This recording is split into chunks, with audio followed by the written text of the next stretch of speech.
서연아, 나야. 김치 담가서 좀 가져왔어.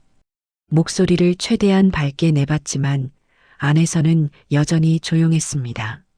아니, 조용한 게 아니라 숨죽이고 있는 거였죠. 제가 언제 갈까 기다리고 있는 거예요. 가슴이 먹먹해지면서 눈앞이 흐려졌고 그 순간 40년 전 일이 주마등처럼 스쳐 지나갔습니다.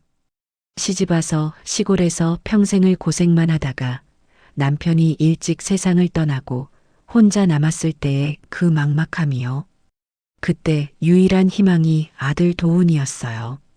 이 아이만큼은 잘 키워서 서울에서 떳떳하게 살게 해주자는 게 제 삶의 전부였죠. 새벽같이 일어나 밭일하고 남의 집 일손 거들어주고 손가락에 굳은 살 박히도록 일해서 번 돈을 한 푼도 안 쓰고 모았어요. 그렇게 20년을 모아서 강남에 작은 아파트 하나 샀을 때 제 평생 가장 기쁜 날이었습니다. 도훈이한테 전화했을 때 아들 목소리가 떨리던 게 지금도 생생해요. 엄마, 진짜요? 강남에 집을 샀다고요? 그때 아들이 얼마나 좋아했는지 몰라요. 그 목소리 듣는 순간 그동안의 고생이 다 보상받는 기분이었죠. 아들이 결혼하고 애를 낳았을 때 저는 그 집을 거의 공짜나 다름없는 값에 넘겨줬습니다. 제 명의로 놔두긴 했지만 아들 식구가 편하게 살라고 전세금 받은 것도 다 아들한테 줬고요. 엄마는 시골집 있으니까 괜찮아. 너희가 편하게 살아라. 그렇게 말하고 돌아섰을 때 며느리 서연이가 웃으면서 인사하던 모습이 떠올랐어요. 그때만 해도 착한 며느리인 줄 알았죠. 아들 옆에서 공손하게 절하고 어머니 은혜 평생 잊지 않겠습니다 하던 그 말이 진심인 줄 알았어요. 그런데 그게 3년 전 일이고 지금 저는 시골집도 팔고 서울 변두리 월세방에서 혼자 살고 있습니다. 강남 집을 아들한테 줬으니 당연히 저는 아들네 집에서 함께 살 줄 알았는데 며느리 서연이가 완전히 달라진 거예요. 처음엔 어머니, 저희가 맞벌이라 집에 아무도 없어서요. 어머니 혼자 계시면 심심하실 거예요. 라며 돌려서 말했죠. 그 다음엔 애 교육 때문에 저희가 좀 예민해요. 어머니 오시면 애가 공부에 집중을 못해서요. 라고 했고요. 나중엔 대놓고 어머니, 저희도 저희 생활이 있어요. 너무 자주 오시면 불편해요. 라고 말하더군요. 그래도 저는 아들을 믿었어요. 도훈이가 제 아들인데 엄마를 이렇게 내버려 두겠어요? 그런데 아들한테 전화하면 항상 바쁘다는 말만 되풀이했고 가끔 통화가 되면 엄마 서연이가 좀 예민해서 그래요. 조금만 참아줘요 하는 말뿐이었습니다. 참으라고요? 제가 뭘 잘못했다고 참으라는 건지 평생 고생해서 마련한 집을 아들한테 줬는데 그 집에 발도 못 들여놓게 하는 게 참을 일인가 싶었죠. 가슴이 터질 것 같았지만 그래도 저는 계속 참았어요. 며느리 비위 맞춰주면 아들이 편하겠지 하는 생각으로요. 오늘도 김치를 담가서 들고 왔습니다. 손자 민준이가 제가 담근 김치를 좋아하거든요. 한 번은 민준이가 할머니 김치가 제일 맛있어요 하던 게 얼마나 기뻤는지 몰라요. 그 말 한마디에 또 김치를 담그고 또 이렇게 아들네 집 앞까지 왔는데 문을 안 열어주니 기가 막혔죠. 한참을 서 있다가 휴대폰을 꺼내 아들한테 전화를 걸었습니다. 신호음이 길게 울리고 한참 만에 아들이 전화를 받았어요. 왜요, 엄마? 목소리부터 짜증이 묻어났죠. 제 아들 맞나 싶을 정도로 차갑고 귀찮다는 투였습니다. 나 지금 집 앞인데 김치 좀 가져왔어. 문 좀 열어줘. 아들이 한숨을 푹 쉬더니 대답했어요. 엄마, 오늘 안 돼요. 서연이가 두통심에서 누워 있어요. 나도 피곤하고요. 그럼 문 좀 열어줘. 김치만 현관에 놔두고 갈게. 아니, 엄마. 왜 맨날 이래요? 미리 연락하고 오시든가. 갑자기 오시면 우리도 당황스럽다니까요. 맨날이라니요. 저는 한 달에 한 번도 안 오는데 그게 맨날인가요? 목이 메어서 말이 안 나왔지만 꾹 참고 다시 말했습니다. 알았어. 그럼 민준이 얼굴만이라도 보고 갈게. 민준이는 학원 갔어요. 엄마, 오늘은 그냥 가세요. 다음에 보죠. 전화가 끊어졌고 저는 현관문만 멍하니 바라봤습니다. 안에서 웃음소리가 들렸어요. 텔레비전 소리였죠. 두통으로 누워있다던 며느리는 분명 안에서 멀쩡히 텔레비전 보고 있을 거예요. 학원 갔다던 손자도 집에 있을 거고요. 제가 그냥 문전박대당한 거였죠. 내 아들한테, 내 며느리한테, 내가 피땀 흘려 마련한 집 앞에서요. 김치통을 현관문 옆에 조용히 내려놓고 돌아섰습니다. 엘리베이터를 타고 내려오는데 눈물이 주르륵 흘러내렸죠. 얼마나 한심하고 비참한지 몰라요. 69년을 살면서 이렇게 서러운 적이 없었습니다. 아파트 밖으로 나와 버스 정류장으로 걸어가는데 다리에 힘이 풀렸어요. 옆에 있는 벤치에 주저앉아서 한참을 그냥 앉아 있었죠. 지나가는 사람들이 쳐다봤지만 신경 쓸 여력도 없었습니다. 내가 뭘 잘못한 건가? 계속 그 생각만 들었어요. 아들 잘 되라고 평생 고생했고 내 집까지 줬는데 그 집 문 앞에도 못 들어가는 게 제 잘못인가 싶었죠. 며느리 비위 맞춰주지 못한 게 잘못인가요? 손자 보고 싶어 하는 게 죄인가요? 한참을 앉아 있다가 겨우 일어나 버스를 탔습니다. 창밖을 보는데 강남의 화려한 빌딩들이 비웃는 것 같았어요. 저 안에는 가족들이 모여 따뜻하게 밥 먹고 웃고 떠들 텐데 저는 혼자 월세방으로 돌아가야 하니까요. 집에 도착했을 때는 벌써 어두워졌고 낡은 원룸문을 열고 들어가니 썩은 냄새가 확 코를 찔렀습니다. 월세 45만 원짜리 방인데 습기가 차서 곰팡이 냄새가 항상 나요. 아들한테 이 방에서 산다는 얘기는 못했어요. 말하면 미안해할까봐, 아니 어쩌면 귀찮아할까봐 그랬죠. 불을 켜고 방을 둘러보니 한숨이 나왔습니다. 낡은 냉장고, 해진 이불, 금간 벽지. 이게 평생 성실하게 살아온 사람이 늙어서 맞이할 삶인가 싶었어요. 침대에 누워 천장을 바라봤습니다.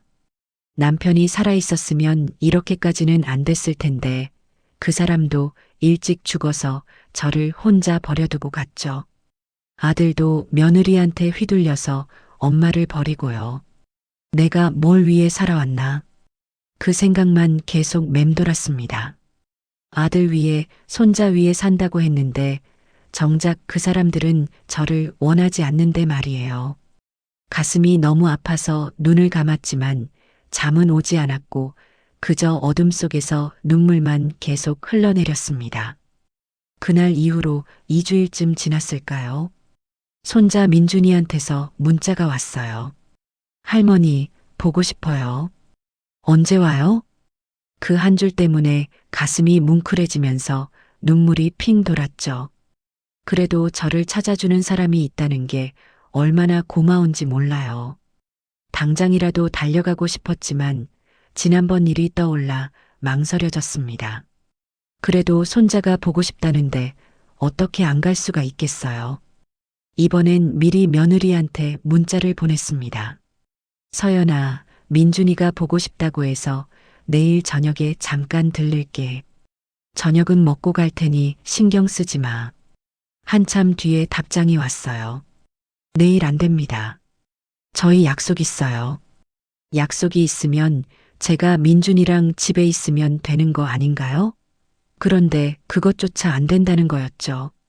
화가 치밀어 올랐지만 꾹 참고 다시 문자를 보냈습니다. 그럼 모레는 어때? 모레도 바쁩니다. 글피는 이번엔 답장이 아예 안 왔어요. 읽었다는 표시만 떠 있고 며느리는 대답조차 안 하는 거였죠. 기가 막혀서 혼자 웃음이 나왔습니다.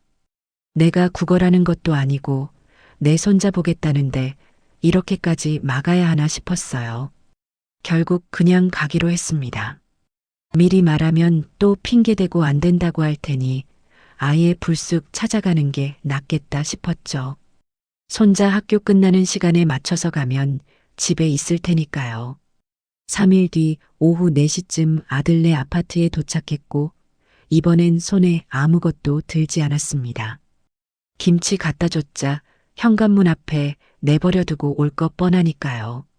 그냥 손자 얼굴만 보고 오면 되는 거였죠. 엘리베이터를 타고 올라가는데 가슴이 두근거렸어요.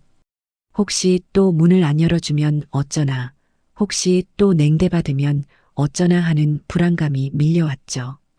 69살 먹은 할머니가 친아들네 집 가는데 이렇게 떨어야 하다니 한심하다는 생각이 들었습니다. 초인종을 눌렀고 안에서 발소리가 들렸어요. 문이 열리면서 며느리 서연이 얼굴이 보였는데 표정이 싸늘하게 굳어 있었죠. 어머니, 왜 또 오셨어요? 인사도 없이 던지는 첫마디가 그거였습니다.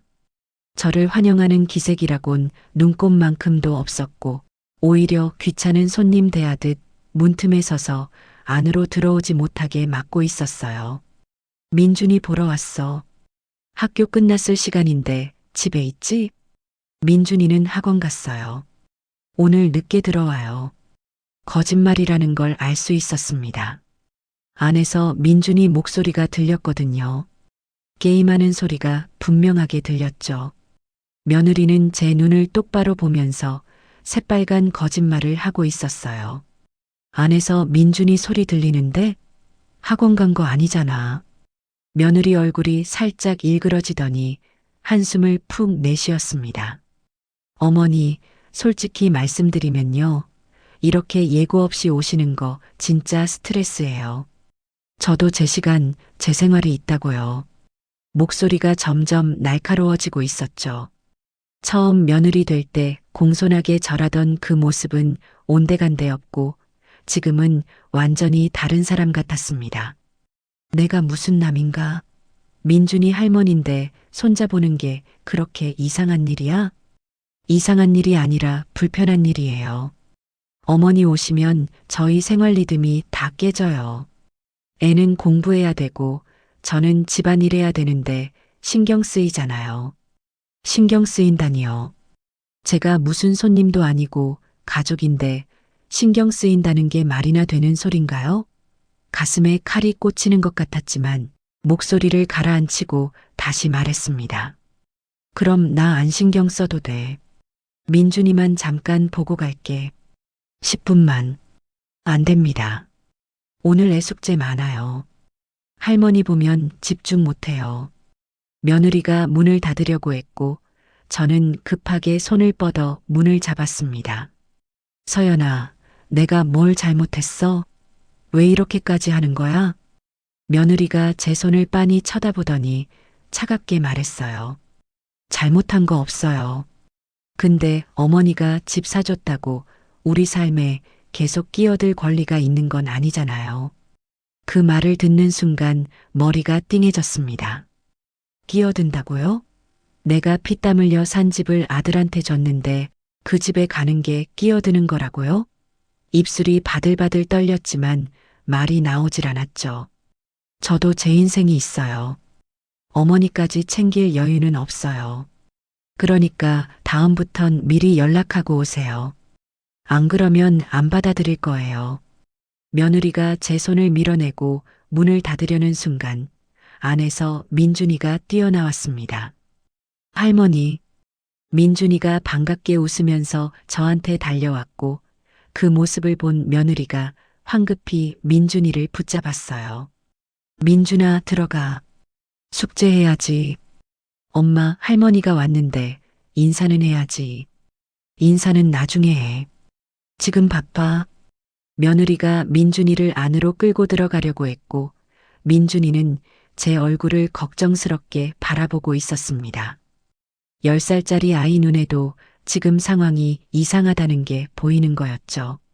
서연아, 제발 부탁이야. 민준이만 잠깐 보게 해줘. 아니요. 다신 이렇게 오지 마세요. 여기 우리 집이에요. 어머니 집 아니에요. 쾅 소리와 함께 문이 닫혔습니다. 제 코앞에서 문이 닫히고 안에서 민준이 우는 소리가 희미하게 들렸어요.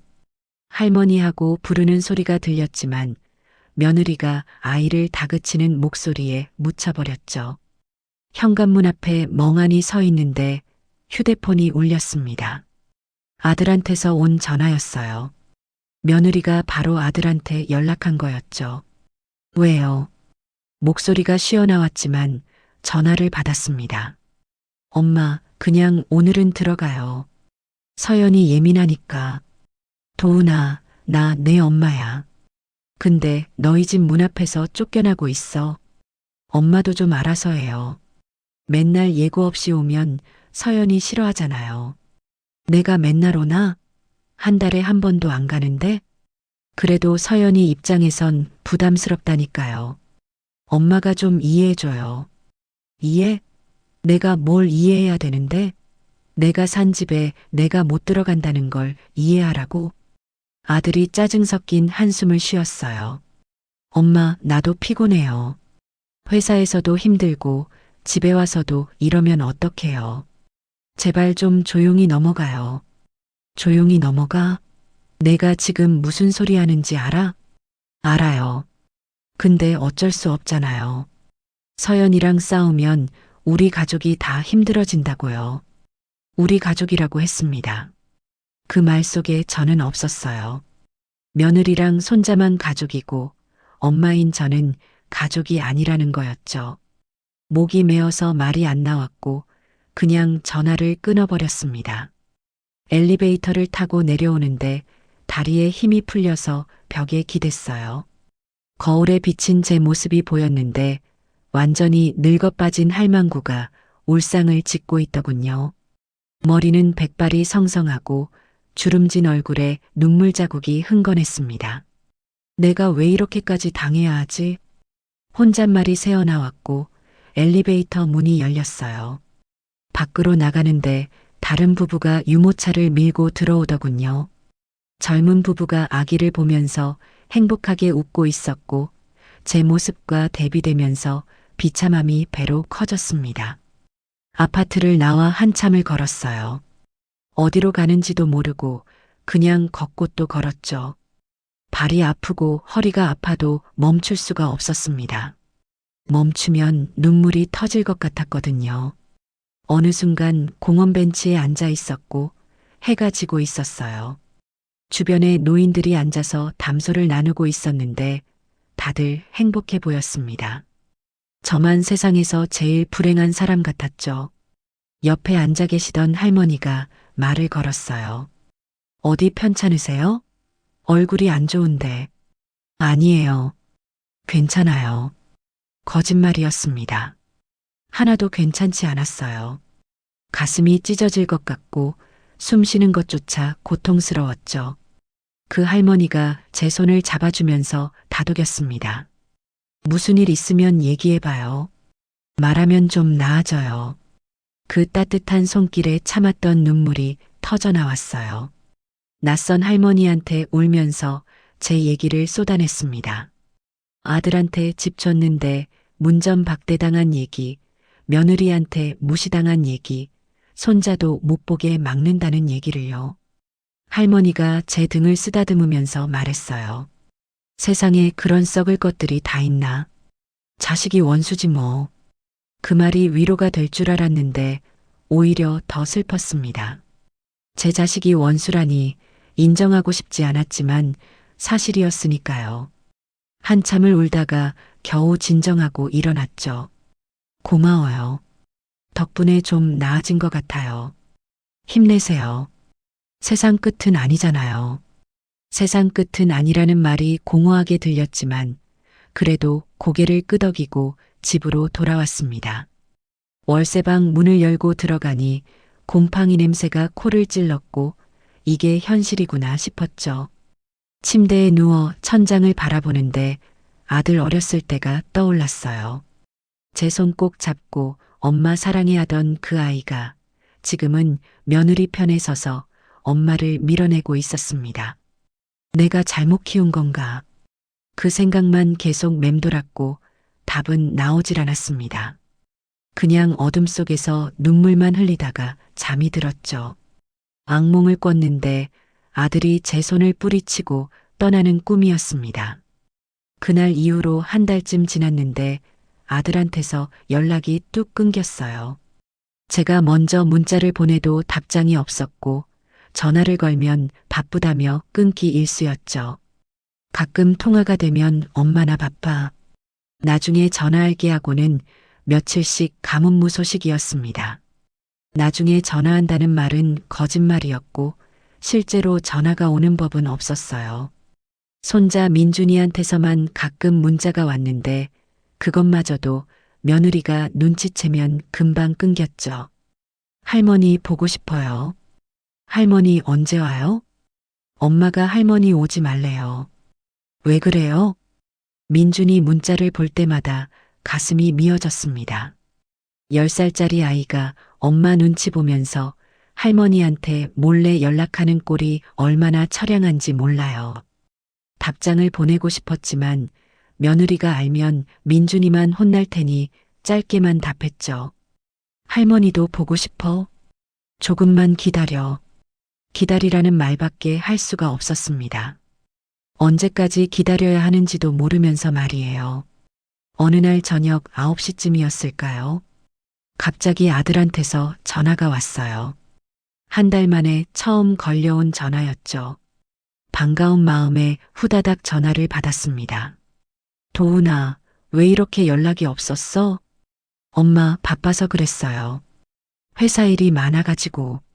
목소리가 피곤하긴 했지만 그래도 아들 목소리를 듣는 게 얼마만인지 몰라요.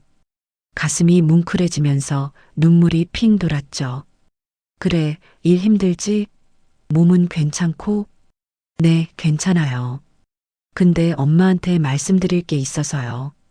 말투가 심상치 않았습니다. 뭔가 안 좋은 얘기를 하려는 느낌이 확 왔죠. 뭔데? 엄마, 당분간 저희 집에 안 오셨으면 좋겠어요. 머리를 망치로 맞은 것 같았어요. 당분간 오지 말라니 그게 무슨 소리인가 싶었죠. 무슨 소리야? 왜 그래야 되는데? 서연이가 요즘 우울증이 심해져 가지고요. 병원도 다니고 있어요. 스트레스 받으면 안 되거든요. 우울증이요? 며느리가 우울증이라고요? 그게 저랑 무슨 상관인가요? 아니, 혹시 제가 스트레스 준다는 소린가요? 그게 나랑 무슨 상관이야?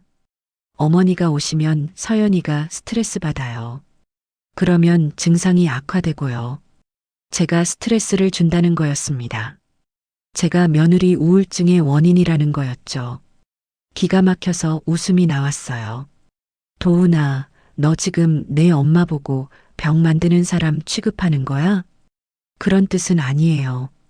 근데 서연이 상태가 안 좋으니까 자극을 줄여야 되잖아요. 자극이라니요. 시어머니가 오는 게 자극이라는 말이 입에서 나오나요? 아들이 이럴 줄은 정말 몰랐습니다. 그럼 나보고 언제까지 안 오라는 거야? 당분간이요. 서연이 상태 좋아질 때까지요. 당분간이 언제까지인지도 모르고 며느리 상태가 좋아질지도 모르는 상황에서 무작정 기다리라는 거였죠. 결국 오지 말라는 소리를 돌려서 하는 거였습니다. 도훈아, 너 양심 있어? 내 엄마한테 그렇게 말할 수 있어? 엄마, 저도 힘들어요. 회사에서도 스트레스 받고 집에 와서도 서연이 돌봐야 되고요. 제발 조금만 이해해줘요. 이해하라는 말만 계속 되풀이하더군요. 제가 뭘 이해해야 되는 건지, 왜 저만 참아야 하는 건지 도무지 알 수가 없었습니다. 민준이는 어떻게 하고? 민준이도 엄마 때문에 힘들어해요. 서연이랑 제가 싸우는 거 보면서 스트레스 받는다고요. 민준이까지 끌어들이다니 정말 비겁한 수법이었어요. 손자를 방패막이로 쓰면서 저를 밀어내는 거였죠. 그럼 민준이 생일 때는 가도 되지?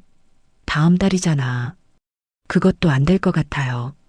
서연이가 조용하게 가족끼리만 보내고 싶대요. 가족끼리라고 했습니다. 그 가족 안에 저는 없었어요. 며느리랑 아들이랑 손자만 가족이고 친할머니인 저는 남이라는 거였죠. 알았어. 그럼 그렇게 해. 더 이상 말하기 싫어서 전화를 끊어버렸습니다.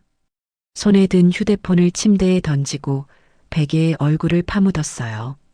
소리내서 울고 싶었지만 옆방에서 들릴까봐 이불로 입을 막고 울었죠. 얼마나 울었을까요? 눈이 퉁퉁 부을 때까지 울고 나니 기운이 하나도 없었습니다. 거울을 봤는데 완전히 귀신 같은 꼴이더군요. 빨개진 눈에 축 처진 얼굴, 백발이 헝클어진 모습이 처량하기 그지없었어요. 냉장고를 열어봤지만 먹을 게 별로 없었습니다. 김치랑 계란 몇 개, 오래된 두부 한 모가 전부였죠. 밥을 지어 먹을 기운도 없어서 그냥 라면을 끓였어요.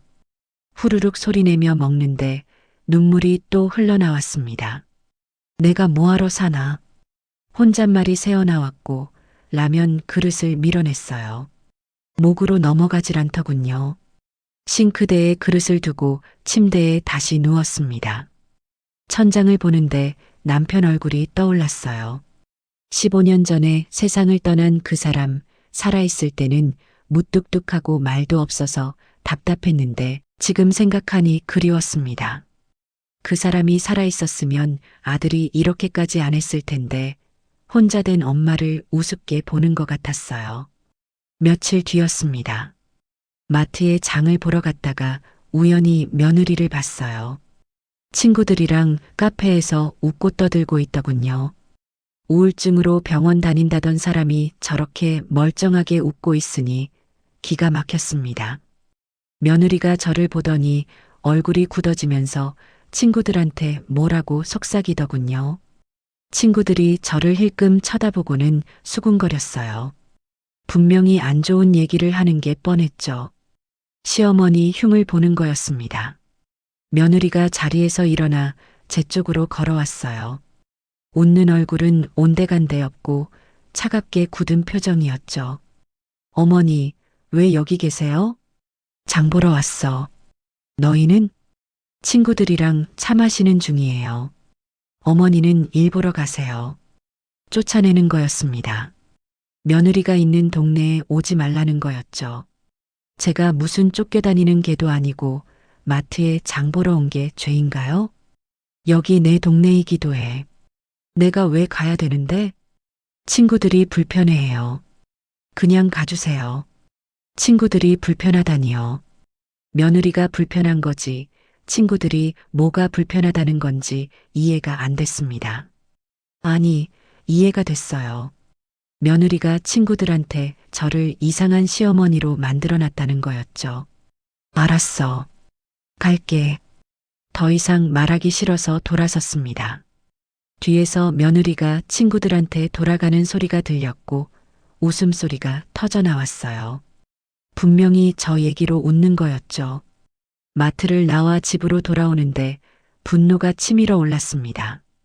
우울증으로 병원 다닌다던 며느리가 저렇게 멀쩡하게 친구들이랑 놀고 있고 저는 월세방에서 라면이나 끓여 먹으면서 쫓겨다니는 신세라니요. 미친년. 썩을 것들. 욕이 튀어나왔지만 주변에 아무도 없었습니다. 혼자 중얼거리는 늙은이가 되어버린 거였죠. 집에 도착해서 서랍을 뒤졌어요. 강남 아파트 등기부등본이 어디 있었는지 찾았죠. 오래전에 받아둔 서류가 구겨진 채로 나왔습니다. 제 이름으로 되어 있는 그 집 아들한테 거의 공짜로 줬지만 아직까지 명의는 제 것이었어요. 등기부등본을 펼쳐보는데 복잡한 감정이 밀려왔습니다. 이 한 장의 종이가 제가 평생 일해서 만든 결과물이었고 아들한테 줬던 전부였죠. 그런데 지금은 이게 저를 괴롭히는 족쇄가 되어버렸습니다. 이걸 어떻게 해야 되나? 혼잣말을 하면서 서류를 바라봤어요. 팔아버릴까 하는 생각이 스쳤지만 아들 얼굴이 떠올라 망설여졌죠. 그래도 내 자식인데 이렇게 배신할 수 있을까 싶었습니다. 하지만 아들은 이미 저를 배신했어요. 며느리 편에 서서 엄마를 내쫓고 손자도 못 보게 막고 우울증 핑계대면서 연락도 끊었죠. 그런 자식한테 제가 왜 착하게 굴어야 하나요? 서류를 다시 서랍에 넣으면서 결심이 섰습니다. 더 이상 당하고만 살 순 없었어요. 제 인생이 얼마 안 남았는데 이렇게 비참하게 살다가 죽을 순 없었죠. 두고 봐라. 내가 가만히 있는 줄 아나. 작게 중얼거렸지만 그 말 속에는 강한 분노가 담겨 있었습니다. 아들이랑 며느리가 저를 우습게 봤다면 큰 착각이었어요. 늙었다고 만만하게 본 거라면 후회하게 만들어주겠다고 다짐했죠. 그날 밤 잠이 안 왔습니다. 머릿속으로 계속 생각했어요. 어떻게 해야 저를 무시한 것들한테 본때를 보여줄 수 있을까? 어떻게 해야 제 억울함을 풀 수 있을까 하는 생각만 맴돌았죠. 동이 틀 때까지 뜬 눈으로 밤을 새웠고 아침이 되자 마음이 확고해졌습니다. 더 이상 참지 않기로, 더 이상 당하지 않기로 결심한 거였죠. 다음 날 아침 일찍 일어나 부동산 중개소를 찾아갔습니다. 강남역 근처 큰 중개소였는데 문을 열고 들어가니 양복 입은 남자가 반갑게 맞아주더군요. 40대쯤 되어 보이는 부동산 중개사였죠. 어서 오세요. 무엇을 도와드릴까요? 강남 아파트를 팔려고 하는데요. 제 말에 중개사 눈이 반짝 빛났습니다. 강남 아파트라는 말에 귀가 솔깃해진 거였죠. 아, 그러세요? 어느 단지신가요? 주소를 말해주니 중개사가 고개를 끄덕이면서 컴퓨터를 두드렸어요. 시세를 확인하는 모양이었죠. 여기 시세가 지금 엄청 올랐어요. 32평이면 한 18억에서 19억 사이로 거래되고 있습니다. 18억이요? 제가 20년 전에 4천만 원 주고 샀던 집이 지금은 18억이라니 믿기지 않았습니다. 물론 그동안 집값이 많이 올랐다는 얘기는 들었지만 막상 숫자로 들으니 실감이 났어요. 그럼 얼마에 내놓으면 될까요? 급하게 파실 필요 없으시면 19억에 내놓으시죠. 이 단지가 인기가 좋아서 금방 나갈 겁니다. 19억이면 제가 남은 인생 충분히 살 수 있는 돈이었어요. 요양원 들어가도 되고 괜찮은 집 얻어서 편하게 살 수도 있었죠. 더 이상 아들 눈치 안 보고 며느리한테 무시당하지 않고 살 수 있다는 생각에 마음이 홀가분해졌습니다.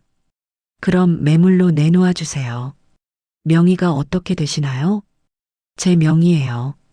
등기부등본 여기 있습니다. 서류를 내밀었더니 중개사가 꼼꼼히 살펴보더군요. 제 이름으로 깨끗하게 되어 있었고 아무 문제 없었죠. 아, 그런데 혹시 지금 누가 살고 계신가요? 아들 가족이 살고 있어요. 아드님한테는 말씀하셨어요? 아직이요. 말할 필요 없어요. 중개사가 난처한 표정을 지었습니다. 집주인이 파는 건데 거주자한테 말을 안 했다는 게 이상하게 느껴진 모양이었죠. 그게 보통은 거주자분한테도 미리 얘기를 하시거든요. 나중에 문제될 수 있어서요. 문제될 거 없어요. 제 집이고 제 마음대로 팔 수 있잖아요. 목소리를 단호하게 냈더니 중개사가 알겠다며 고개를 끄덕였습니다. 돈 벌 수 있는 매물을 놓칠 생각은 없었던 거죠. 알겠습니다. 그럼 전속 중개 계약 맺으시고 사진 찍고 매물 올리겠습니다. 서류를 작성하고 도장을 찍었어요. 제 손이 떨렸지만 후회는 없었습니다. 오히려 속이 시원했죠. 그동안 참았던 분노가 이제야 표출되는 기분이었어요. 언제쯤 팔릴까요? 요즘 강남이 잘 나가서요. 빠르면 한 달, 길어도 석 달 안에 계약될 겁니다. 한 달이요. 한 달 뒤면 아들 네 식구가 쫓겨나는 거였죠. 그 생각을 하니 입꼬리가 올라갔습니다. 며느리가 그렇게 소중히 여기던 강남 아파트.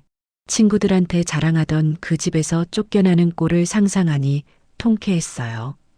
부동산을 나와 집으로 돌아오는데 발걸음이 가벼웠습니다. 며칠 만에 처음으로 기분이 좋았죠. 그동안 당하기만 했는데 이제는 제가 한 방 먹이는 거였어요. 월세방에 들어가 거울을 봤는데 제 얼굴에 미소가 번져 있더군요. 며칠 전까지만 해도 울상이었던 얼굴이 지금은 살아있는 표정이었죠. 두고 봐라, 개 같은 것들아. 욕이 튀어나왔지만 이번엔 분노보다는 통쾌함이 담겨 있었습니다. 아들이랑 며느리가 저한테 어떻게 했는지 생각하면 이 정도는 아무것도 아니었어요. 그날 저녁 손자 민준이한테서 문자가 왔습니다.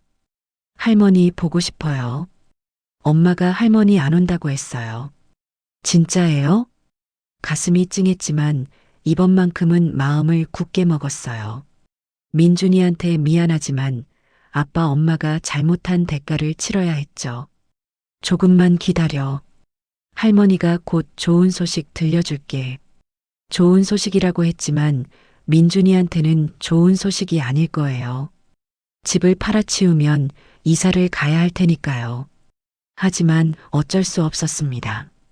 저도 제 삶을 살아야 했어요. 일주일쯤 지났을까요? 부동산 중개사한테서 전화가 왔습니다. 벌써 문의가 들어왔어요. 집 보러 오고 싶대요. 그래요? 빠르네요. 말씀드렸잖아요. 이 단지가 인기 좋다고요. 내일 오후 2시쯤 괜찮으세요? 괜찮아요. 전화를 끊고 생각에 잠겼습니다. 내일 집을 보러 온다는 건 아들네가 있는 시간이었어요.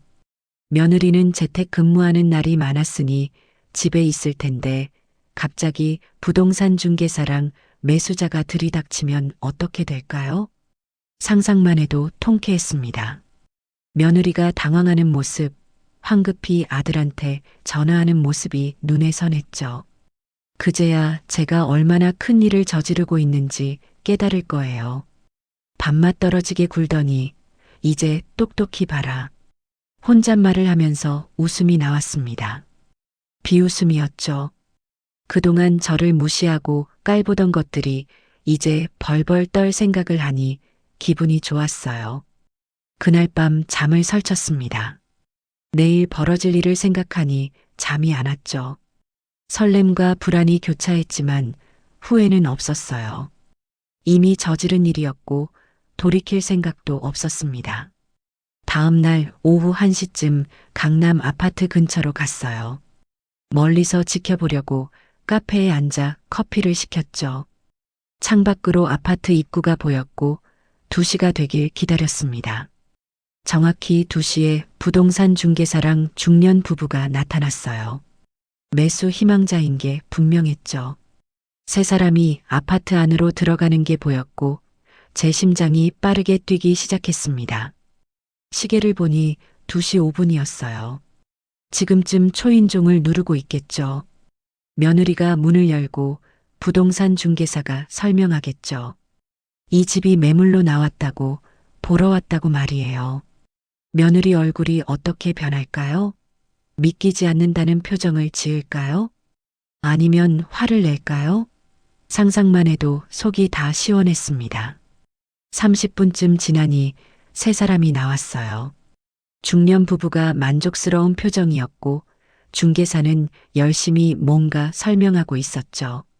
계약이 성사될 분위기였습니다. 그때 며느리가 아파트 입구로 뛰쳐나왔어요.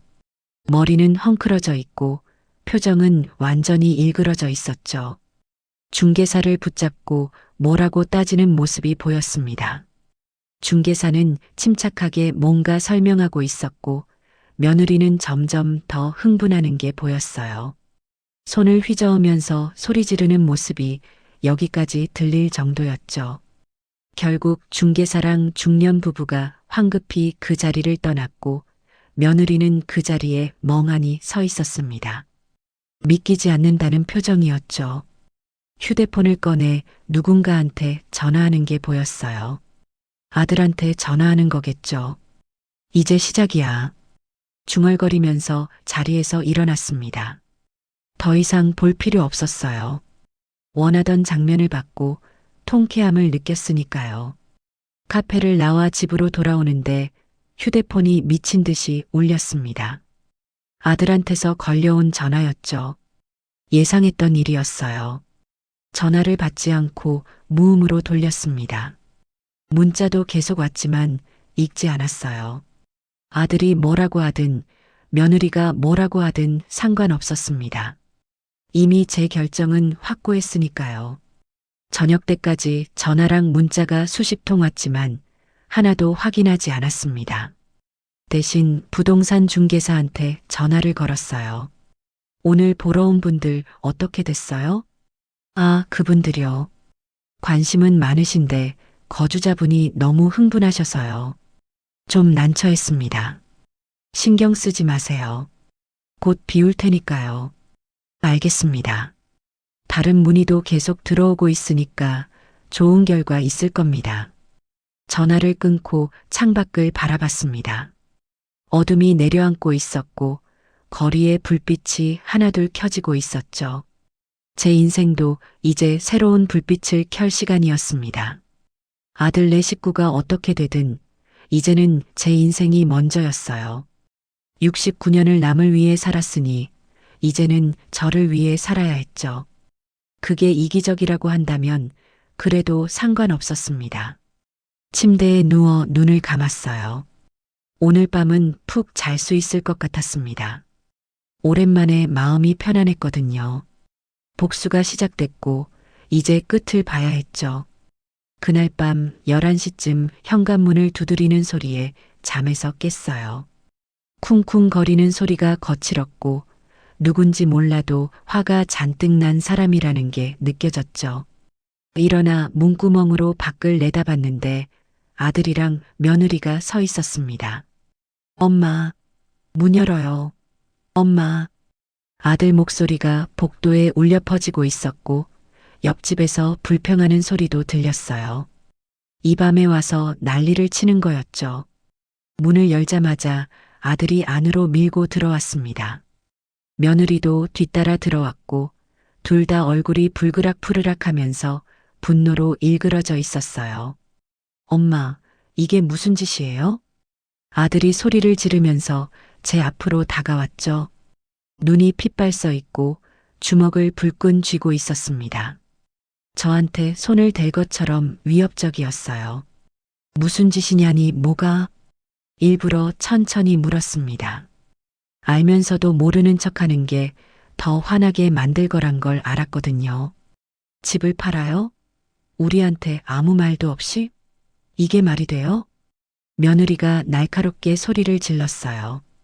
목소리가 떨리고 있었죠. 분노보다는 당황이 더 큰 것 같았습니다. 내 집인데 내가 팔면 안 돼? 아니, 엄마. 우리가 살고 있는 집이잖아요. 어떻게 상의도 없이 그럴 수가 있어요? 아들이 머리를 쥐어뜯으면서 소리쳤습니다. 믿기지 않는다는 표정이었죠. 아들이 이렇게 화내는 모습은 처음 봤어요. 상해? 너희가 나한테 상의한 게 뭐가 있어? 집에 오지 말라고 할 때 상의했어? 손자 못 보게 막을 때 상의했냐? 제 목소리도 점점 커지고 있었습니다. 그동안 참았던 게 터져 나오는 거였죠. 그건 그거고 이건 이거잖아요. 며느리가 소리를 질렀고 저는 비웃음을 터뜨렸어요. 그건 그거고 이건 이거? 웃기는 소리 하네. 너희가 날 내쫓을 땐 괜찮고 내가 내 집 팔겠다는데 안 된다고? 염치가 있어야지. 어머니, 지금 정신이 있으세요? 우리 애가 있는 집을 어떻게 그냥 팔아요? 민준이 학교는 어떡하고요? 며느리가 떨리는 목소리로 따졌고 저는 차갑게 대답했습니다. 그건 니네가 알아서 해. 나한테 왜 물어? 아니, 엄마. 말이 그렇게 나와요? 진짜 이러실 거예요? 아들이 믿기지 않는다는 표정으로 저를 쳐다봤어요. 착한 엄마, 희생하는 엄마만 알았는데 지금 제 모습이 낯선 거겠죠. 너희가 먼저 이렇게 만든 거야. 내가 뭘 잘못했어? 손자 보겠다는 게 죄야? 김치 갖다 주는 게 죄냐고? 목이 메어왔지만 꾹 참았습니다. 여기서 울면 안 됐어요. 눈물 보이면 또 만만하게 볼 테니까요. 그러니까 저희가 너무 바빴다니까요. 어머니가 조금만 기다려주시면 됐잖아요. 며느리가 변명을 늘어놓았지만 제 귀에는 하나도 안 들어왔습니다. 기다리라고? 얼마나 기다려? 1년? 2년? 내가 죽을 때까지 기다리란 소리야? 그런 뜻이 아니에요. 그럼 무슨 뜻이야? 똑바로 말해봐. 너희는 날 필요 없는 늙은이로 봤잖아. 강남집만 필요했고 나는 귀찮은 존재였던 거지. 며느리가 입을 다물었어요. 부인할 수 없었던 거죠. 사실이었으니까요. 엄마, 제발요. 집 파는 거 취소해 주세요. 우리 갈 곳이 없어요. 아들이 애원하듯 말했지만 저는 고개를 저었습니다. 안 돼. 이미 매물로 나갔어. 문의도 들어오고 있고. 아니, 미쳤어요? 진짜 미쳤다고요. 며느리가 소리를 지르면서 저한테 달려들었어요. 제 옷깃을 붙잡고 흔들었죠. 당장 취소하세요. 안 그러면 가만 안 둬요. 손 치워. 안 치우면 경찰 부를 거야. 제 목소리가 얼음장처럼 차가웠고 며느리가 손을 놓으면서 뒷걸음질 쳤습니다. 제 눈빛이 무서웠나 봐요. 엄마, 우리가 잘못했어요. 앞으로 잘할게요. 자주 오셔도 되고 민준이도 보여드릴게요. 제발 집만은 팔지 말아요. 아들이 무릎을 꿇으려고 했고 저는 그 모습을 차갑게 내려다봤습니다. 이제 와서 잘하겠다고? 웃기지 마. 니네는 강남집이 아까운 거지. 나한테 미안한 거 아니잖아. 아니에요. 진심이에요. 진심이면 진작에 그랬어야지. 이제 와서 애원해봤자 소용없어. 제 말에 아들 얼굴이 점점 일그러지더니 표정이 싸늘하게 변했어요. 알았어요. 그럼 어머니 마음대로 하세요. 근데 앞으로 우리한테 연락하지 마세요. 민준이도 못 봐요. 협박이었습니다. 집을 팔면 손자도 못 본다는 거였죠. 가슴이 찢어지는 것 같았지만 표정은 무너뜨리지 않았어요. 그래, 알았어. 어차피 너희가 보여준 적도 없잖아. 어머니, 진짜 이러실 거예요? 나이가 몇인데 이렇게 철없이 구세요? 며느리가 비웃듯 말했고 그 말이 제일 화나게 만들었습니다. 철없는 건 너희야.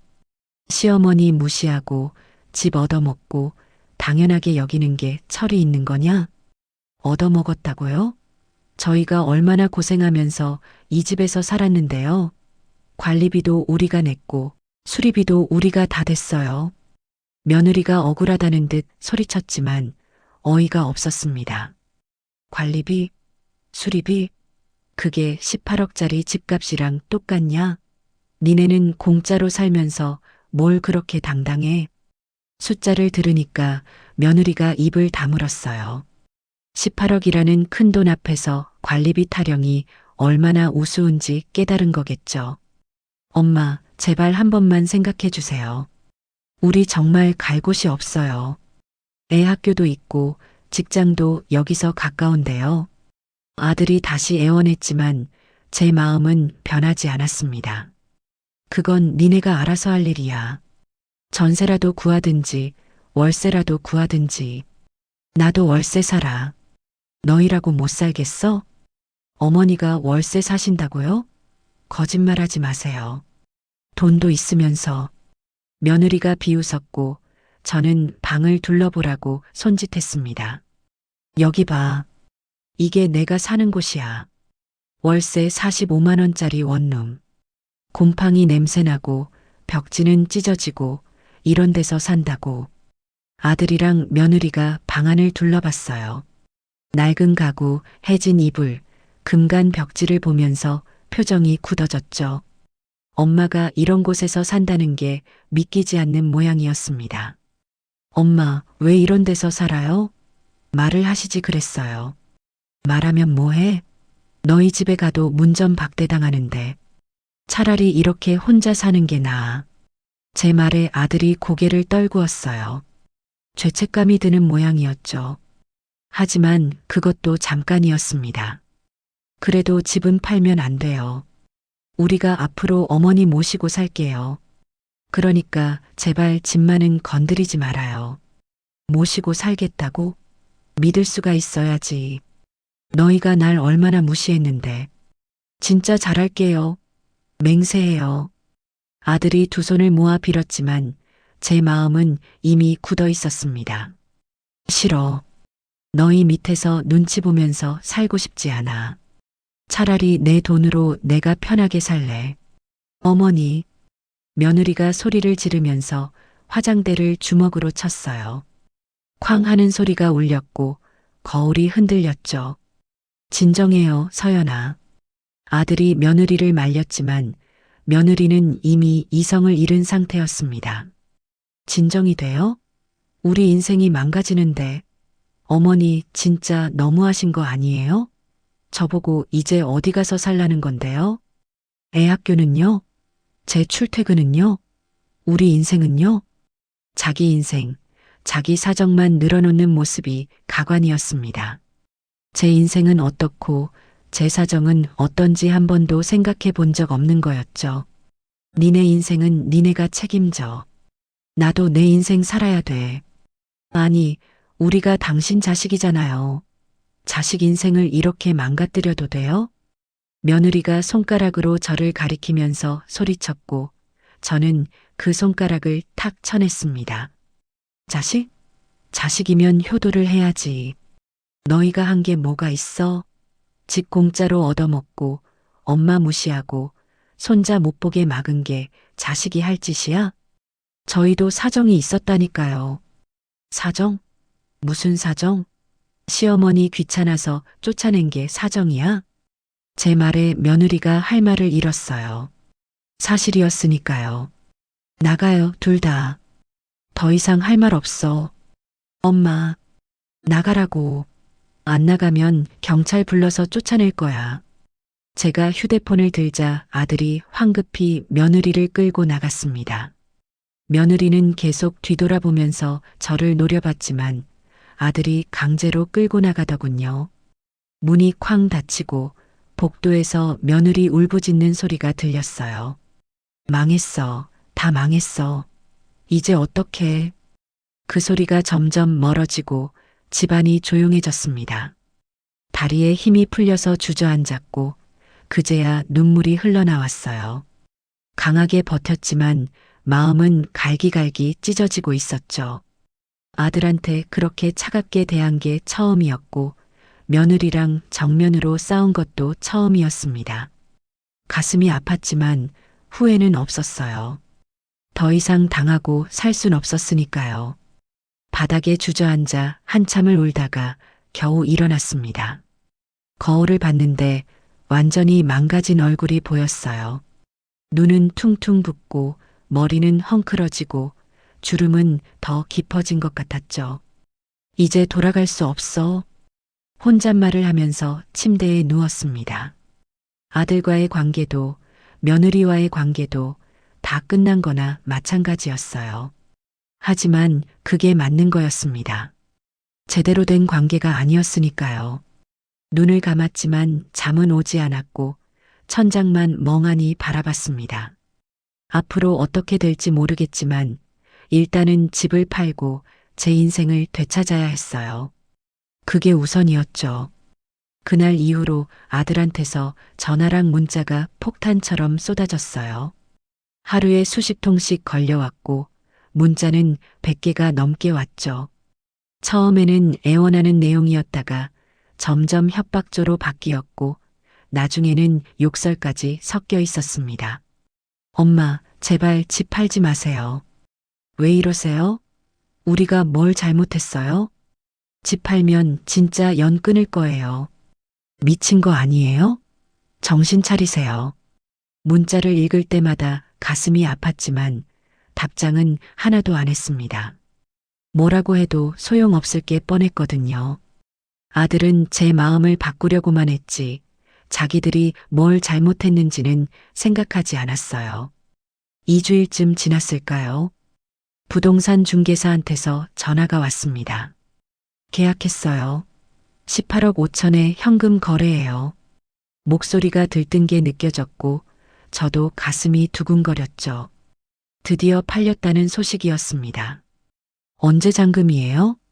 한 달 뒤요. 매수자가 급하게 들어와야 한대요.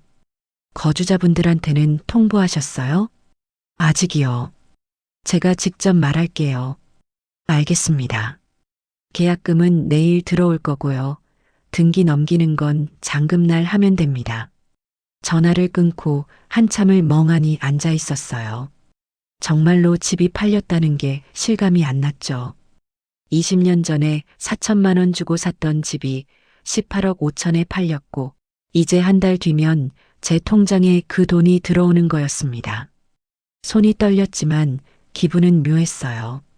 기쁘면서도 슬프고 후련하면서도 씁쓸했죠. 아들한테 줬던 집을 다시 뺏는 거나 마찬가지였으니까요. 아들한테 전화를 걸었습니다. 신호음이 한번 울리자마자 받더군요. 얼마나 기다렸으면 그렇게 빨리 받았을까요? 엄마, 집 파는 거 취소했어요? 목소리가 간절했고 기대가 가득 담겨 있었죠. 제 마음이 바뀌었을 거라고 생각한 모양이었습니다. 아니, 팔렸어. 뭐라고요? 집 팔렸다고. 계약했어. 한 달 뒤에 잔금이야. 전화기 너머로 아들이 숨쉬는 소리가 거칠게 들렸어요. 믿기지 않는다는 반응이었죠. 아니, 엄마, 왜 자기 멋대로 팔아요? 나보고 어쩌라고요? 애 학교는요? 자기 멋대로라니요. 제 집인데 제가 파는 게 멋대로인가요? 아들 목소리에서 분노가 폭발하고 있었고 자기 불편함만 생각하는 게 느껴졌습니다. 그건 내가 알아서 해야지. 나한테 왜 물어? 엄마 진짜 이러실 거예요? 우리 완전히 망하잖아요. 전세금도 없는데 어디 가서 살라고요?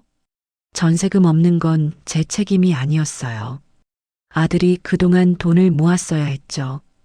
강남에 공짜로 살면서 돈을 안 모은 건 아들 잘못이었습니다. 너희 월급 합치면 한 달에 800은 되잖아. 그걸로 전세 구하든지 해. 800으로 무슨 전세를 구해요. 요즘 전세가 얼만데요? 아들이 소리를 지르고 있었고 뒤에서 며느리 목소리도 들렸습니다. 뭐래? 정말 팔렸어? 며느리가 전화기를 빼앗는 소리가 들렸고 곧 며느리 목소리가 들렸어요. 어머니, 진짜 너무하신 거 아니에요? 저보고 이제 어디 가서 살라는 건데요? 애 학교, 제 출퇴근, 우리 인생은요? 자기 얘기만 늘어놓는 모습이 변하지 않았습니다.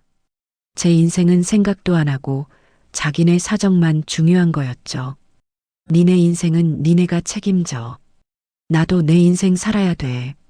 무슨 그런 이기적인 소리를 해요? 자식이 망하는 걸 보고 싶으세요? 이기적이라고요? 평생 자식 위에 살았던 제가 이기적이라고요? 웃음이 나왔습니다. 이기적인 건 너희야. 시어머니 무시하고 집 얻어먹고 쫓아내고 그게 이기적인 거 아니야? 저희가 언제 쫓아냈어요? 그냥 좀 안 오시라고 한 거지. 그게 쫓아낸 거야, 멍청아. 욕이 튀어나왔고 며느리가 숨을 헉 들이마시는 소리가 들렸습니다. 지금 저한테 욕했어요? 시어머니가 며느리한테 욕을? 그래, 욕했어. 너 같은 냄새나는 년한테는 욕해도 싸지. 며느리가 비명을 지르는 소리가 들렸고 전화기가 바닥에 떨어지는 소리도 났죠. 아들이 다시 전화기를 집어든 모양이었습니다. 엄마, 대체 왜 이러세요? 정말 정신이 나간 거예요? 정신 나간 건 너희야. 엄마한테 그렇게 해놓고 아무렇지도 않은 니네가 정신 나간 거지. 우리가 뭘 어쨌다고요? 그냥 좀 바빴던 거잖아요. 어머니가 조금만 이해해 주시면 되는 거잖아요. 또 이해하라는 소리였습니다. 언제까지 이해해야 되는지, 왜 저만 참아야 되는지 도통 모르겠더군요. 이해는 개뿔. 너희가 엄마를 이해한 적이 있었어? 한 번이라도 내 마음을 생각해 봤냐고? 생각했어요. 근데 서연이 상태가 안 좋아서 어쩔 수 없었다니까요. 서연이 상태요? 카페에서 친구들이랑 깔깔대던 그 모습이 떠올랐습니다. 우울증이라던 며느리가 말이에요. 서연이 상태? 카페에서 친구들이랑 웃고 떠들던 사람이 무슨 상태가 안 좋아? 거짓말도 적당히 해라. 그건 아들 말이 막혔어요. 변명할 게 없었던 거죠. 한 달 뒤까지 짐 빼. 안 그러면 강제로 나가게 될 거야. 엄마, 제발요. 한 번만 더 생각해 주세요. 우리 정말 갈 곳이 없어요. 내 알바 아니야. 너희가 알아서 해. 전화를 끊으려는데 며느리가 다시 전화기를 빼앗았나 봐요. 어머니, 우리한테 상의도 안 하고 어떻게 그럴 수가 있어요? 이게 말이 돼요? 상해? 웃기네. 너희가 나한테 상의한 게 뭐가 있는데? 그래도 이건 아니잖아요. 우리도 3년 동안 여기서 살았어요. 추억도 있고 정도 있는데. 추억이요? 정이요? 그동안 저한테 어떻게 했는데 추억이랑 정을 들먹이는 건지 기가 막혔습니다. 추억은 무슨 추억? 나 쫓아내고 문전박대한 게 추억이야? 정은 무슨 정? 시어머니 무시하고 개취급한 게 정이냐? 우리가 언제 개취급했어요? 현관문 앞에서 쫓아낸 게 개취급 아니야? 김치통 놔두고 온 게 개취급 아니고 며느리가 할 말을 잃었어요. 다 사실이었으니까요. 어쨌든 안 돼요. 계약 취소하세요. 안 그러면 뭐? 협박할 거야? 해봐. 어디 해보라고. 제 목소리가 차갑게 식어 있었고 며느리가 숨을 몰아쉬는 소리가 들렸습니다. 법적으로 대응할 거예요. 거주권이라는 게 있어요. 법적 대응이요? 웃기는 소리였습니다. 제 명의 집인데 무슨 거주권이 있다는 건지 모르겠더군요. 해봐. 변호사 선임해서 해보라고. 근데 니네가 이길 것 같아? 제 명의 집을 제가 파는데? 며느리가 대답을 못했어요. 법적으로 문제 없다는 걸 알았던 거죠. 한 달 뒤까지 나가. 그리고 다시는 연락하지 마. 전화를 끊어버렸고 휴대폰을 침대에 던졌습니다. 손이 떨렸지만 마음은 시원했어요. 드디어 제대로 한 방 먹인 기분이었죠. 창밖을 보니 해가 지고 있었고 노을이 붉게 물들어 있었습니다. 새로운 시작을 알리는 것 같았어요.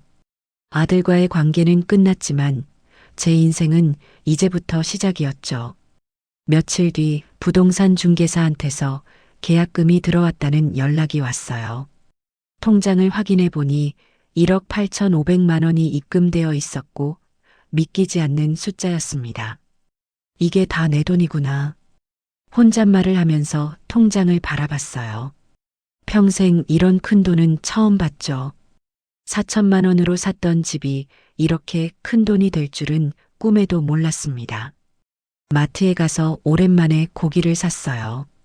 삼겹살이랑 소고기를 한아름 담았고 과일도 샀죠. 계산하면서도 기분이 좋았습니다. 이제는 돈 걱정 안 하고 살 수 있으니까요. 집에 돌아와 고기를 구워 먹는데 눈물이 났어요. 혼자 먹는 고기가 맛있으면서도 쓸쓸했죠.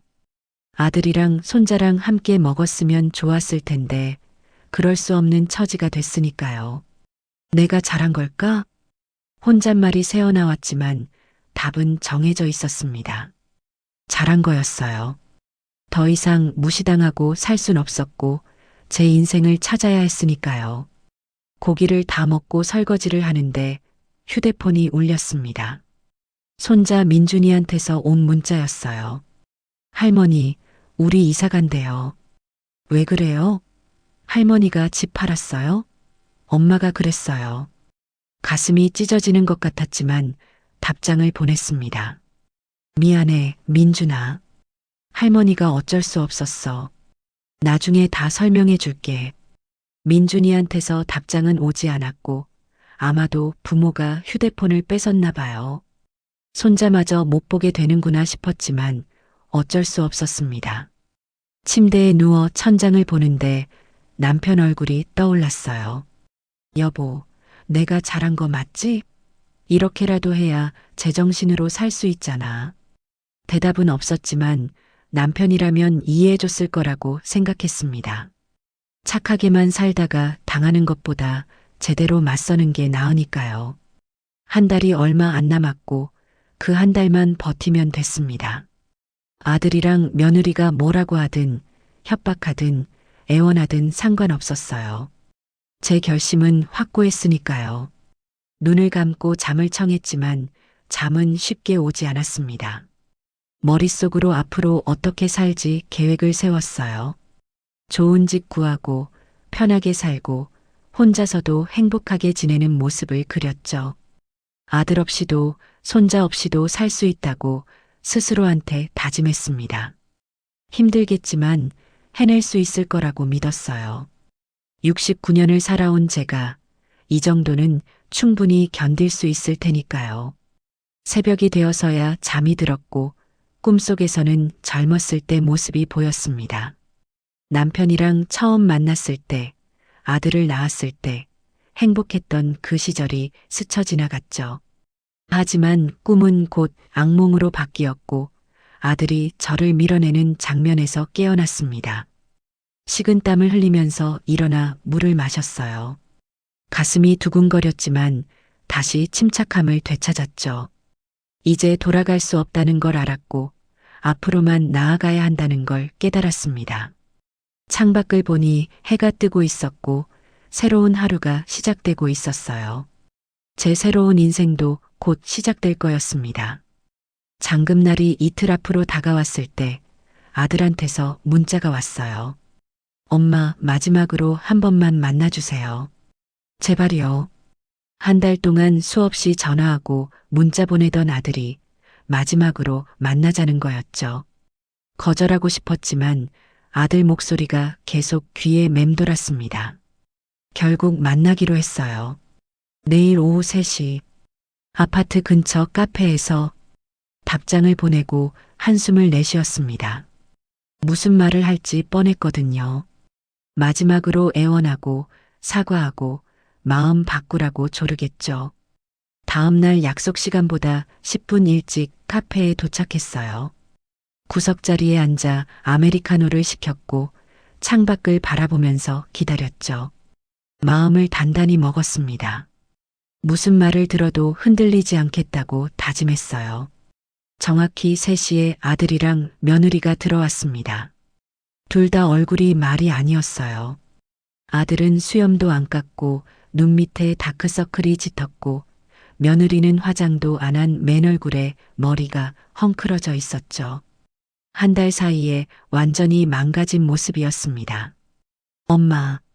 아들이 제 앞에 앉으면서 작게 불렀어요. 목소리가 쉬어 있었고 며느리는 고개를 숙인 채 말이 없었죠. 왜 만나자고 했어?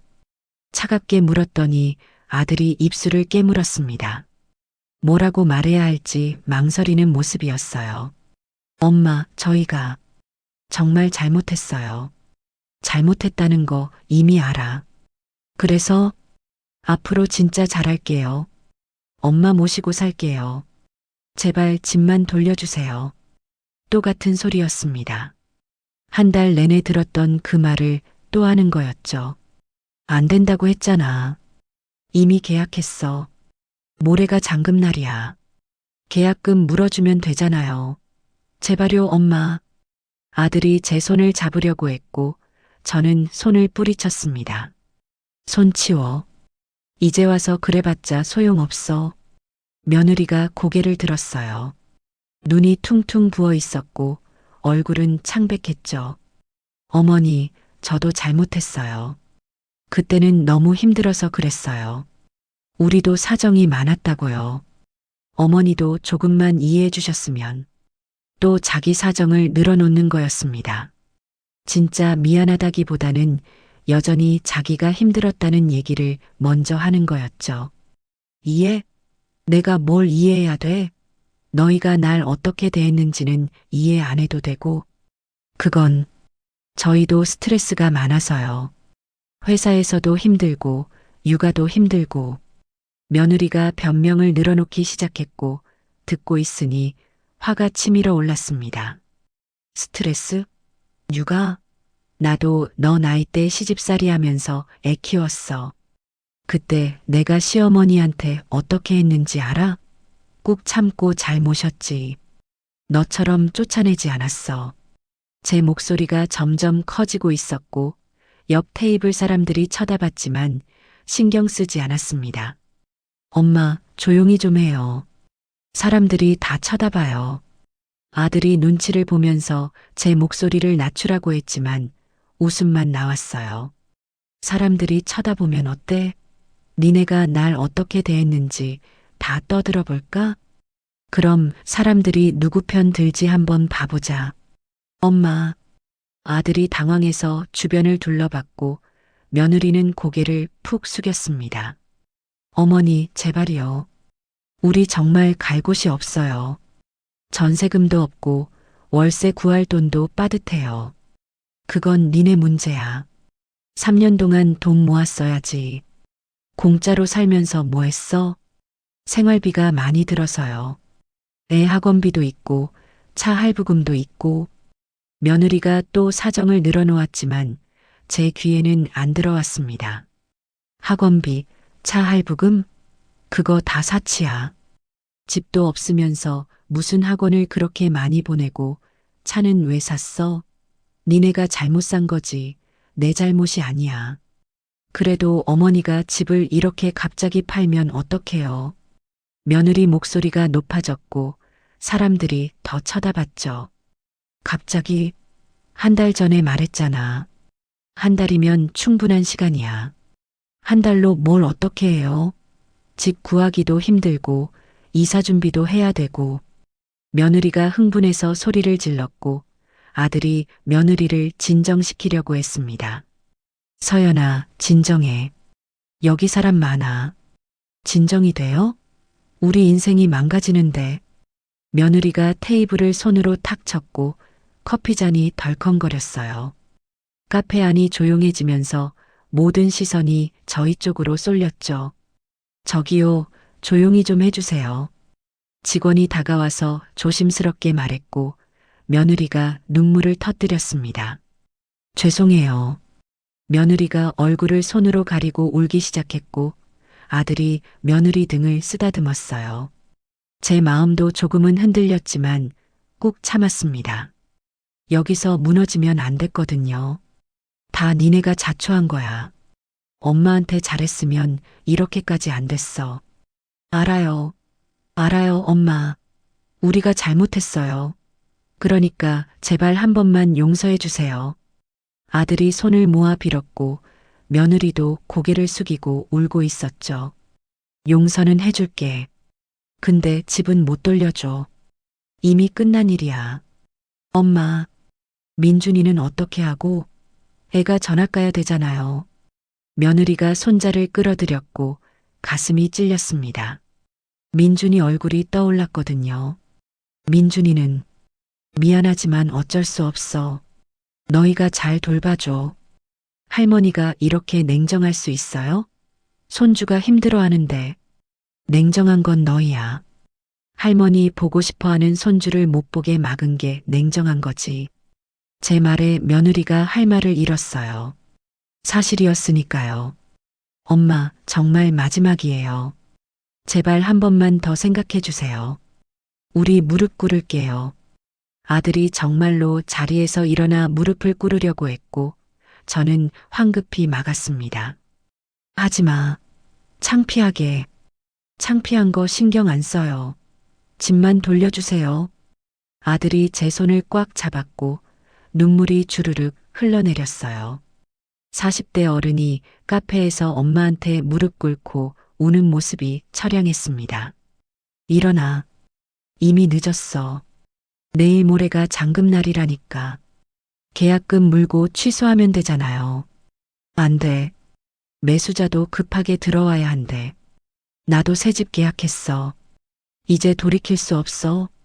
제 말에 아들이 힘없이 주저앉았어요. 완전히 포기한 표정이었죠.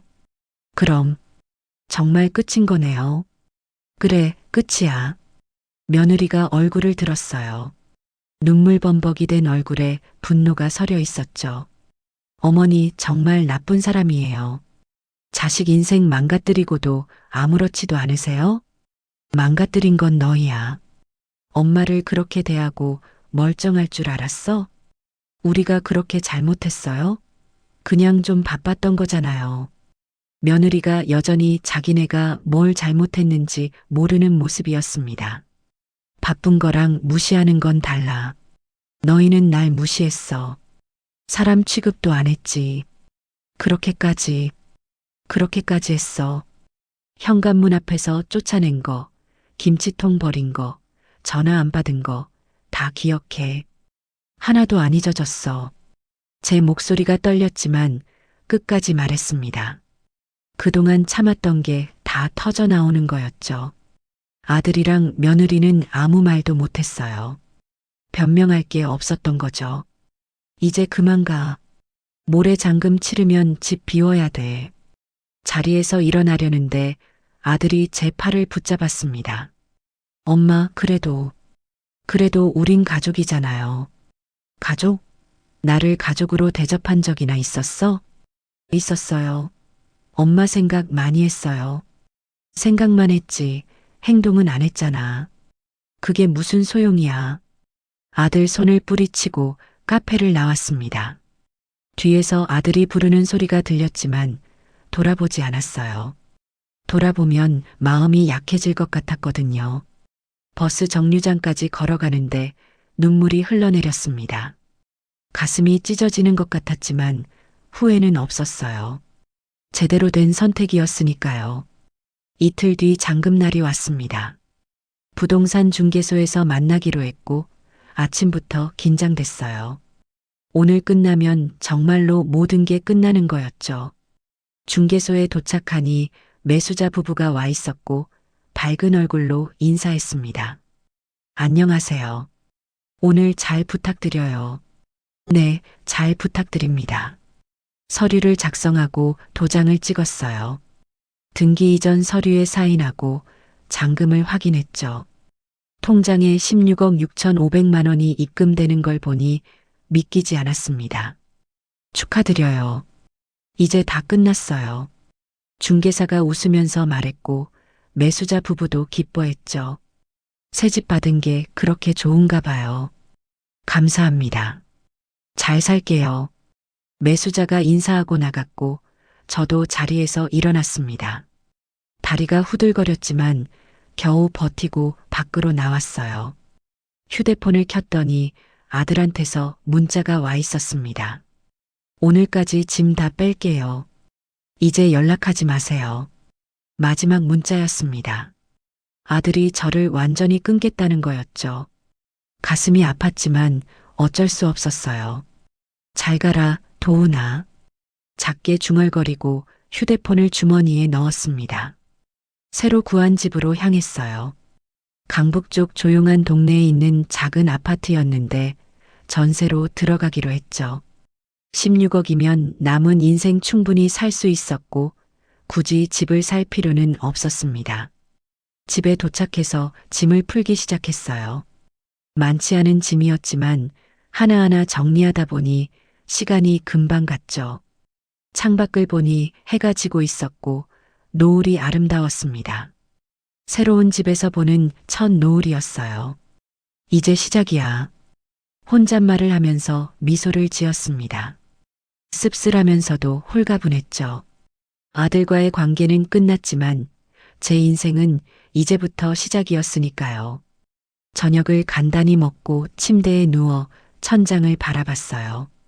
오늘 하루가 꿈 같았고 앞으로 어떻게 살아갈지 막막하기도 했습니다. 하지만 두렵지는 않았어요. 69년을 살아온 제가 이 정도는 충분히 해낼 수 있다고 믿었으니까요. 눈을 감고 잠을 청했고 오랜만에 편안한 잠이 찾아왔습니다. 악몽도 없었고 그냥 깊은 잠에 빠져들었죠. 새벽에 잠깐 깼는데 창밖으로 별이 보였어요. 오랜만에 보는 별빛이 반짝이고 있었고 평화로웠습니다. 고마워, 여보. 힘내라고 응원해 주는 거지? 남편한테 말을 걸었고 별빛이 더 밝게 빛나는 것 같았어요. 남편이 하늘에서 저를 지켜보고 있다는 생각이 들었죠. 다시 눈을 감았고 이번엔 아침까지 푹 잤습니다. 일어났을 때 몸이 가벼웠고 오랜만에 개운한 기분이었어요. 새로운 하루가 시작됐고 제 새로운 인생도 본격적으로 시작되는 거였습니다. 집을 판지 6개월쯤 지났을까요? 새로 구한 전셋집은 조용하고 깔끔했어요. 베란다에서 햇볕이 잘 들어오고 근처에 공원도 있어서 산책하기 좋았죠. 혼자 사는데 딱 알맞은 크기였고 무엇보다 제 돈으로 제가 선택한 집이라는 게 좋았습니다. 아침마다 공원을 산책했고 거기서 만난 동네 할머니들과 친해졌어요. 다들 혼자 사는 분들이었고 서로 안부를 물으며 차도 마시고 수다도 떨었죠. 아들 며느리 눈치 보면서 살 때보다 훨씬 편했고 웃을 일도 많아졌습니다. 통장에 남은 돈으로 매달 이자가 나왔고 그 돈이면 넉넉하게 살 수 있었어요. 가끔 맛있는 것도 사 먹고 옷도 새로 사고 여행도 다녀왔죠. 지난 6개월이 제 인생에서 가장 자유로운 시간이었습니다. 아들한테서는 연락이 없었어요. 마지막 문자 이후로 완전히 끊긴 거였죠. 가끔 손자 민준이가 보고 싶었지만 참았습니다. 제가 먼저 연락하면 또 예전으로 돌아갈 것 같았거든요. 어느 날 오후 공원을 산책하다가 벤치에 앉아 쉬고 있었어요. 가을 햇살이 따스했고 바람이 기분 좋게 불어왔죠. 책을 읽고 있는데 누군가 제 앞에 섰습니다. 고개를 들어보니 며느리 서연이었어요. 6개월 만에 보는 모습인데 완전히 달라져 있었죠. 머리는 푸석푸석하고 얼굴은 헬쑥했고 옷차림도 초라했습니다. 명품 가방 메고 다니던 그 모습은 온데간데 없었어요. 어머니, 목소리가 떨리고 있었고 눈가가 붉어져 있었죠. 울었나 봐요. 왜 여기까지 왔어? 차갑게 물었지만 가슴 한구석이 불편했습니다. 며느리가 이렇게 망가진 모습을 보니 마음이 복잡했거든요. 할 말이 있어서요. 잠깐만 시간 내주세요. 며느리가 조심스럽게 부탁했고 저는 옆자리를 가리켰습니다. 며느리가 벤치에 앉았고 한참 동안 말이 없었어요. 빨리 말해. 난 바빠. 저희가 외곽으로 이사 갔어요. 반지하요. 월세 50만 원짜리.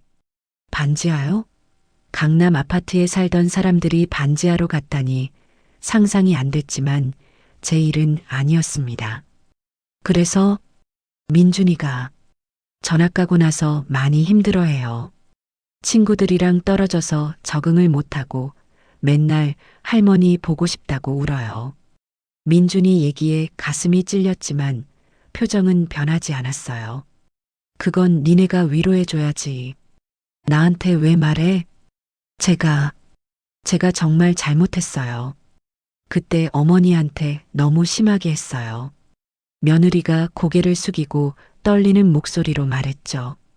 진심이 담겨 있는 것 같았지만 아직은 믿기지 않았습니다. 지금 와서 잘못했다고?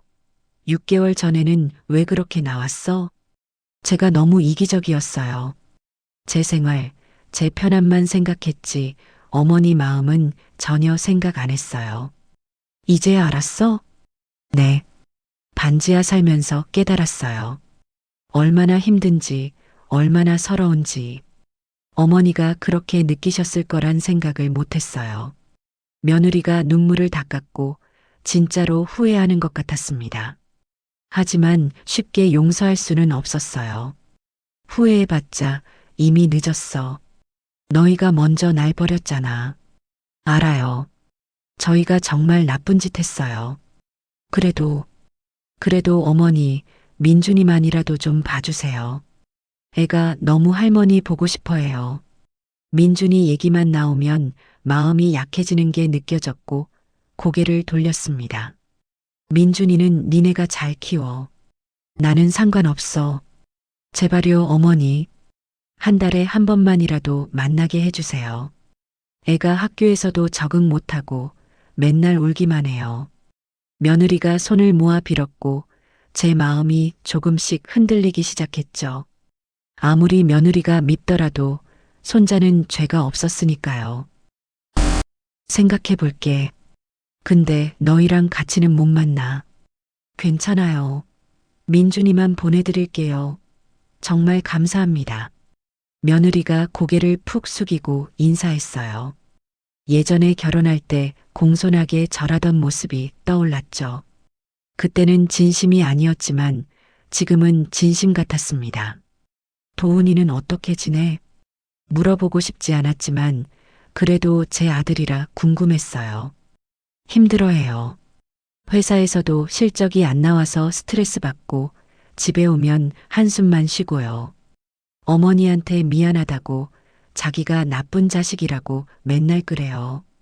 아들이 힘들어한다니 가슴이 아팠지만 그래도 자업자득이었습니다. 그래도 니네가 선택한 거잖아. 엄마를 버리고 편하게 살겠다고 한 거. 알아요. 다 저희 잘못이에요. 며느리가 또 눈물을 닦았고 한참 동안 조용히 앉아 있었습니다. 바람이 불어와 낙엽이 흩날렸고 계절이 바뀌고 있다는 게 느껴졌어요. 이제가 민준이 만나는 건 다음 주에 연락할게. 네, 어머니. 정말 감사해요. 그리고 정말 죄송해요. 며느리가 일어서서 다시 한번 깊게 인사하고 돌아갔습니다. 뒷모습이 쓸쓸해 보였지만 동정심은 들지 않았어요. 다 자기가 만든 결과였으니까요. 일주일 뒤 손자 민준이를 만났어요. 며느리가 데려다 줬고 민준이는 제 품에 안겨서 한참을 울었죠. 할머니, 보고 싶었어요. 할머니도 민준이 보고 싶었어.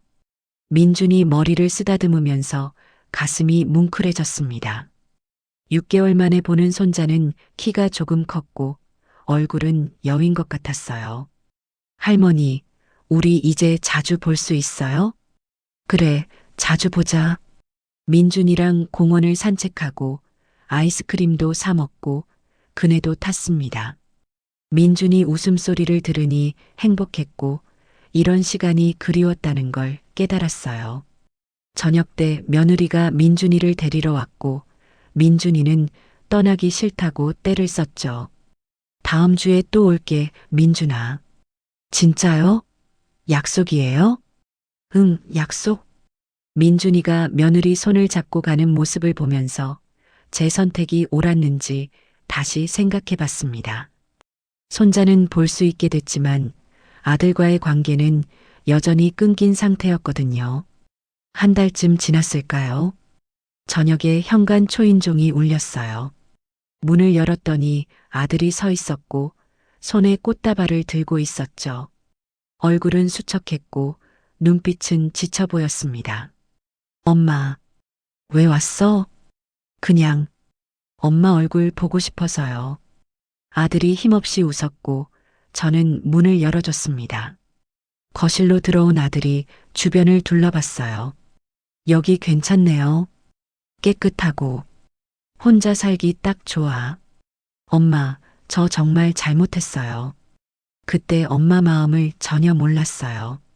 아들이 소파에 앉으면서 고개를 떨구었고 목소리가 떨렸죠. 이제 와서 후회해도 소용없어. 알아요. 근데 말하고 싶었어요. 엄마한테 미안하다고, 제가 나쁜 자식이었다고. 아들이 눈물을 흘렸고 제 가슴도 아팠습니다. 그래도 쉽게 용서할 수는 없었어요. 나쁜 자식이었던 거 맞아. 엄마를 뭐로 본 거야? 제가 비겁했어요.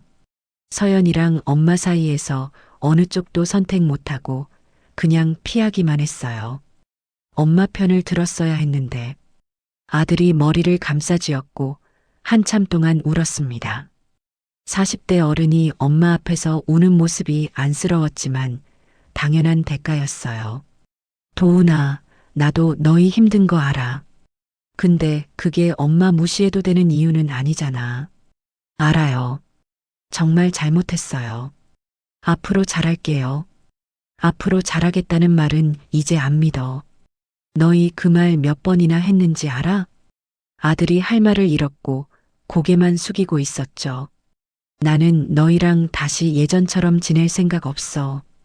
대신 민준이는 볼 거고 필요하면 도와줄 수도 있어.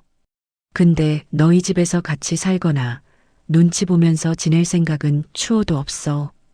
제 말에 아들이 고개를 들었고 이해한다는 표정이었습니다. 그래도 돼요. 엄마가 편한 게 제일 중요해요. 저희가 알아서 살게요. 그래, 너희가 알아서 잘 살아. 엄마한테 기대지 말고. 아들이 고개를 끄덕이고 일어섰어요. 현관으로 향하다가 돌아보면서 말했죠. 엄마 사랑해요. 그리고 정말 미안해요. 나도 너 사랑해. 근데 사랑만으로는 부족해. 행동이 중요한 거야. 알겠어요. 앞으로 행동으로 보여드릴게요. 아들이 나갔고 문이 닫혔습니다. 혼자 남은 거실이 조용했고 복잡한 감정이 밀려왔어요. 아들을 용서하고 싶은 마음도 있었지만 다시는 당하고 싶지 않았거든요. 소파에 앉아 창밖을 바라봤습니다. 별이 반짝이고 있었고 남편이 생각났어요. 여보, 내가 잘한 거 맞지? 내 인생도 소중하잖아. 남편이라면 뭐라고 했을까 생각해 봤습니다. 아마도 당신이 행복하면 된 거야 라고 했을 것 같았어요. 침대에 누워 하루를 되돌아봤습니다. 며느리를 만나고 손자를 받고 아들이 찾아왔죠. 관계가 조금씩 회복되는 것 같았지만 예전으로 돌아갈 수는 없었습니다. 그리고 그게 맞다고 생각했어요. 저도 제 인생을 살 권리가 있었고 자식 위해서만 희생할 필요는 없었으니까요. 눈을 감으니 평화로웠습니다. 마음이 편했고 후회도 없었어요. 69년을 살면서 처음으로 저 자신을 위한 선택을 한 거였고 그게 자랑스러웠죠. 아침 햇살에 눈을 떴고 새로운 하루가 시작됐습니다. 베란다 문을 열자 신선한 공기가 들어왔고 기분이 좋았어요. 오늘도 공원에 산책 가고 친구들 만나서 차 마시고 저녁엔 좋아하는 드라마를 볼 거였습니다. 평범한 하루였지만 제가 원하는 하루였고 그게 행복이었어요. 거울을 보니 주름진 얼굴이 보였지만 표정은 밝았습니다. 더 이상 눈치 보지 않고 무시당하지 않고 제 뜻대로 사는 삶이었거든요. 오늘도 힘내자, 정순아. 스스로한테 말을 걸고 웃었습니다. 앞으로도 이렇게 살아갈 거였고 누구한테도 휘둘리지 않을 거였어요. 제 인생은 이제부터가 진짜였고 남은 시간을 저답게 살아갈 거였습니다. 그게 제가 평생 일해서 얻은 권리였고 아무도 빼앗을 수 없는 제 것이었죠. 창밖으로 햇살이 쏟아져 들어왔고 따스했습니다. 새로운 날, 새로운 시작, 새로운 저였어요. 웃으면서 하루를 시작했고 행복했습니다.